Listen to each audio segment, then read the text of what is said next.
অদেখাকে দেখা আর অজানাকে জানার নেশা মানুষের চিরকালের, আর সেই নেশায় বুঁদ হয়েই 1990 সালের 24 এপ্রিল ডিসকভারি স্পেস শাটলের মাধ্যমে মহাকাশে পাঠানো হয় হাবল টেলিস্কোপ। পৃথিবীর কক্ষপথে স্থাপিত এই মহাজাগতিক দূরবীক্ষণ যন্ত্র বদলে দিয়েছে মহাবিশ্ব সম্পর্কে মানুষের ধারণা।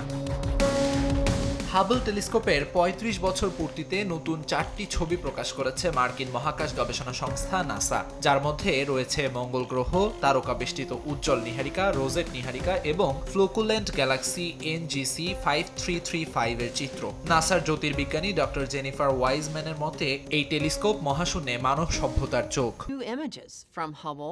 আকাশের এই চোখ বিশ্ববাসীকে মহাবিশ্বের বিশালতা, রহস্যময় সৌন্দর্য ও গতিশীলতা নতুন করে চিনিয়েছে। শুধু বিজ্ঞানীদের জন্যই নয়, সাধারণ মানুষের মহাকাশ জানার আগ্রহেও বড় অবদান রেখেছে হাবল টেলিস্কোপ।